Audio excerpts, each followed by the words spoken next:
quelle est la valeur créée par la mobilisation de Mia dans l'animation de vos missions? Vincent, si tu veux répondre? Ouais, très bien.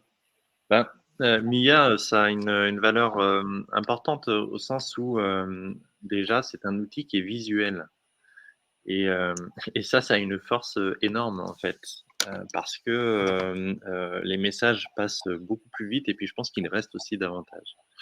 Euh, c'est vrai que parfois on est obligé de passer par des concepts, etc., pour pouvoir ensuite rentrer dans la pratique et on voit bien à quel point ça peut être difficile. Là, pour le coup, c'est vraiment du concret, c'est du visuel et le message, quelque part, il est immédiat, il est implacable.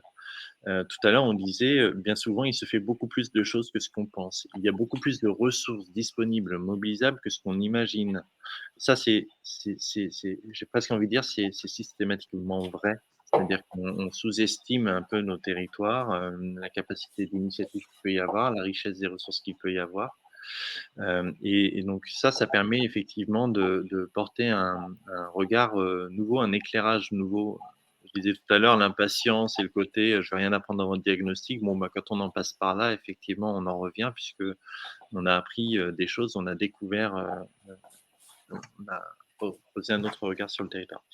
Et puis ensuite, Mia, au-delà de cet impact visuel, on le disait, c'est aussi un levier pour commencer à créer ce langage commun. Alors, c'est à double tranchant, c'est-à-dire que je reviens sur la façon dont on intervient dans le cadre de consultations, et cetera. On n'est pas là pour vendre des jours. Malheureusement, on a aussi un cadre économique, une contrainte économique à tenir et donc on est parfois obligé effectivement de faire des choix, des arbitrages sur la façon dont on va procéder. Et sur la façon dont on va procéder, il y aurait tout un travail à faire assez fin pour préparer l'utilisation de Mia sur le bon choix des mots, ce genre de choses qu'on n'a pas toujours le luxe de pouvoir se permettre. Et donc, des fois, on arrive avec un Mia déjà paramétré et on propose cette lecture-là. Et on se rend compte à l'usage que c'est pas forcément tout à fait les bons mots qu'on a utilisés. Que même si dans la pratique, on arrive à produire l'exercice, on se rend compte que pour la création d'un langage commun, il aurait peut-être fallu quand même prendre le temps de faire ce travail, de, de, de, de, de bien nommer les choses, de bien identifier la façon dont on veut les représenter, etc.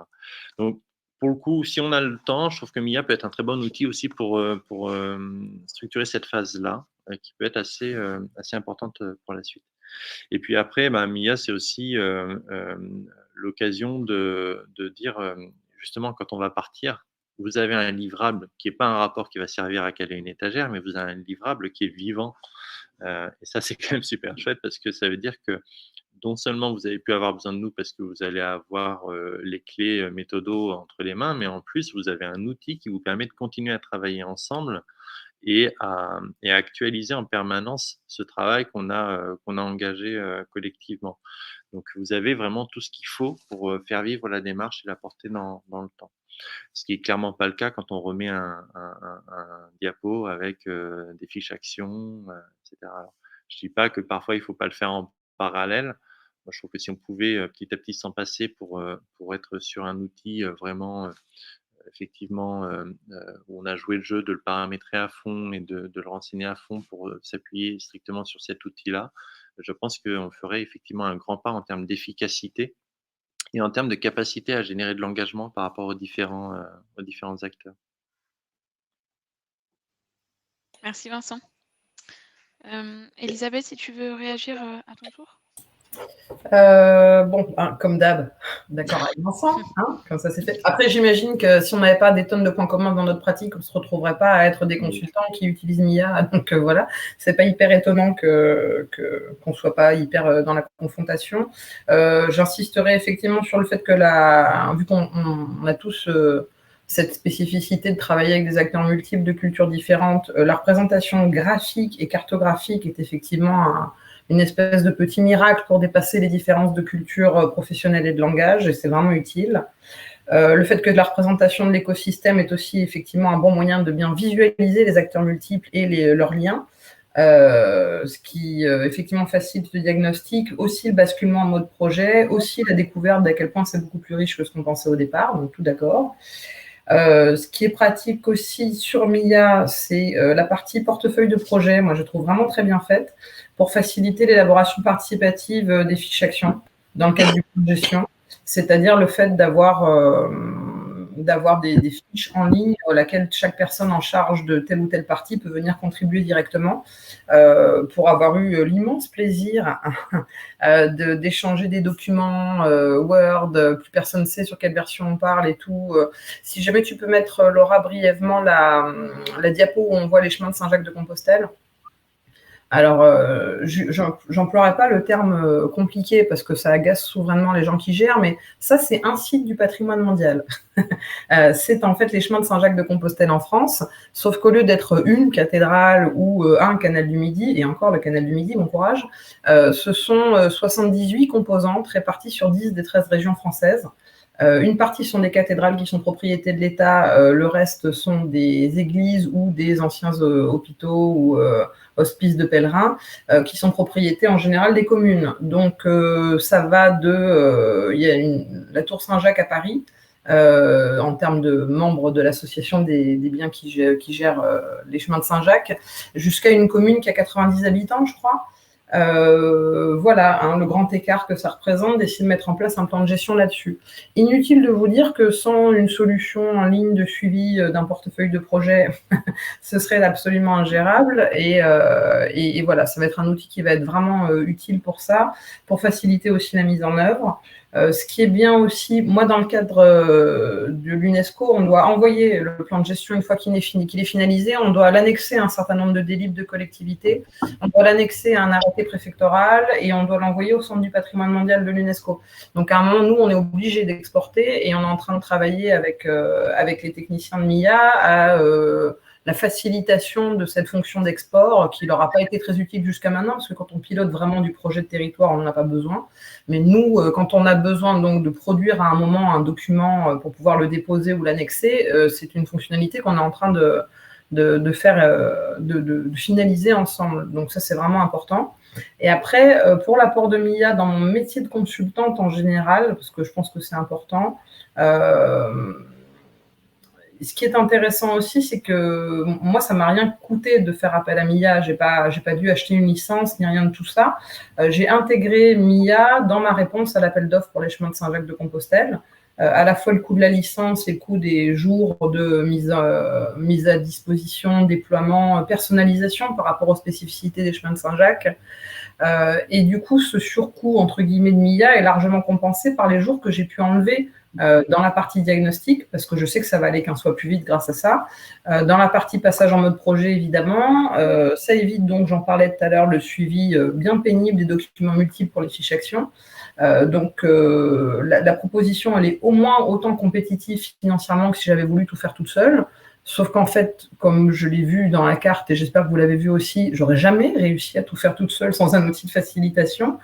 Et en plus de ça, les jours que j'ai libérés là-dessus, je peux les déployer ailleurs, sur des aspects plus stratégiques, sur lesquels j'ai une vraie plus-value, ou sur d'autres de mes dossiers, parce que c'est malheureusement ou heureusement, je ne sais pas dans quel sens on peut le prendre, pas mon seul client. Donc, je voulais aussi répondre sur cet aspect-là, sur comment on intègre MIA aux réponses aux appels d'offres, comment on intègre MIA enfin voilà. Et vraiment, je pense que ce qui est important à mettre en évidence, c'est que le pseudo-surcoût est plus que largement compensé. Et je pense que vraiment, mon offre pour les chemins de Saint-Jacques-de-Compostelle, elle était de toute façon bien meilleure et qu'une des raisons pour lesquelles on l'a obtenue, c'est par ce biais-là. Il y a un dernier élément, si tu as fini, Lisa. Il y a un dernier élément sur la valeur ajoutée de MIA. Alors, moi, je vais revenir sur ce qu'a dit Vincent en termes de visibilité et de langage commun. Moi, quand associer cette cartographie à un langage commun, moi, ça passe par des ateliers de doodling. Je ne sais pas si le doodling, ça vous parle.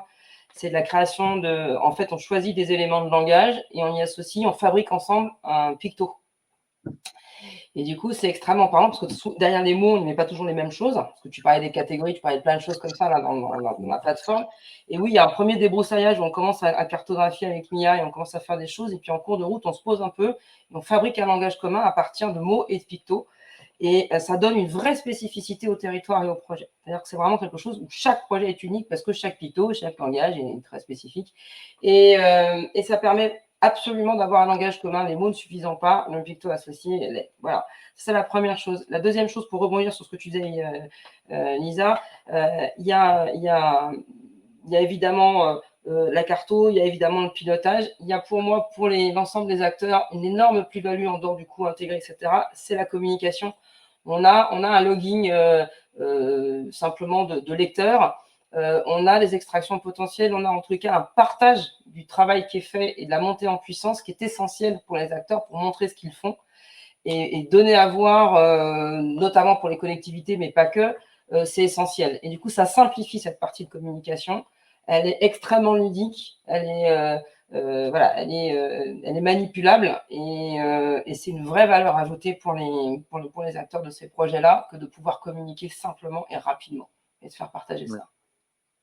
Je vais rajouter juste une chose, alors c'est un point de détail, mais qui en fait peut avoir son importance dans la façon d'être dans la co-construction, c'est que c'est un outil visuel, je le disais, mais c'est aussi, ça a la particularité d'être un outil cartographique. Et ce qui est très intéressant, c'est que quand on travaille sur des champs publics, forcément, il y a une notion d'institutionnel qui entre là-dedans. Et le fait de travailler sur une carte avec la représentation du territoire, des territoires, finalement, la dimension territoriale prend le pas sur la dimension institutionnelle. Et ça, c'est quelque chose d'hyper important parce qu'effectivement, on sort de la question de est-ce que ça relève de mes compétences ou pas. On va être plutôt dans la réponse à est-ce que ça relève de l'intérêt du territoire, est-ce que c'est sur le territoire ou pas. Et typiquement sur la mobilisation des ressources dont on parlait tout à l'heure, c'est pas parce que la ressource n'est pas sur le territoire que le modèle de développement du territoire s'appuie pas dessus, ou c'est pas parce qu'elle n'est pas sur le territoire qu'on ne peut pas la mobiliser derrière pour faire des choses sur le territoire. Et ça, c'est aussi quelque chose d'important, et c'est vrai que cette dimension cartographique, quand on travaille sur le territoire, elle est évidemment incontournable. Et là, je trouve que ça permet ça. Ça permet effectivement de dissocier la dimension territoriale et la dimension institutionnelle.